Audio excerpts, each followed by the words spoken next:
temps dure une érection moyenne, justement, enfin, si on devait mettre une moyenne? Il n'y a aucun temps minimal. Par contre, contrairement à ce qu'on pense, ce n'est pas le temps minimal qui intéresse les médecins. Parce qu'on peut très bien avoir une érection qui vient, qui repart, et le rapport sexuel se passe bien, sans problème. En revanche, une érection ne doit pas durer plus d'1 heure de rigidité. Donc la durée doit être en dessous d'1 heure. 1 heure, c'est déjà beaucoup en rigidité. Ouais. J'insiste, 1 heure de rigidité.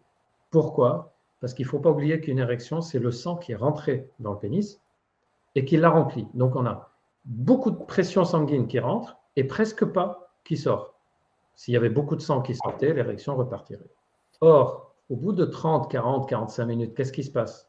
Le sang qui est présent, il n'y a quasiment plus d'oxygène. Les cellules ont utilisé les oxygènes, ont utilisé les cellules endothéliales, etc., ont utilisé ce qu'il y avait comme produit dans le sang. Et donc, un peu à la fois, les cellules n'ont plus de quoi s'oxygéner et elles peuvent commencer à s'abîmer, à nécroser.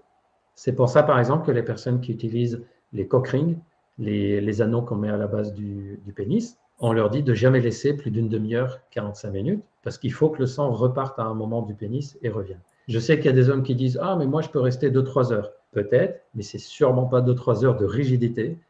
On a une baisse de la rigidité, le sang sort un peu, revient dans le pénis et une érection peut recommencer après. Donc la durée moyenne, en fait, elle va dépendre plutôt de l'envie du moment.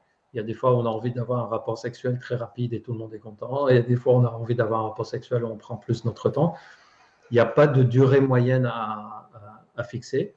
On considère surtout qu'au-delà d'1 heure de rigidité, là, c'est anormal. Et d'ailleurs, les hommes qui ont vécu ça, c'est ce qu'on appelle le priapisme.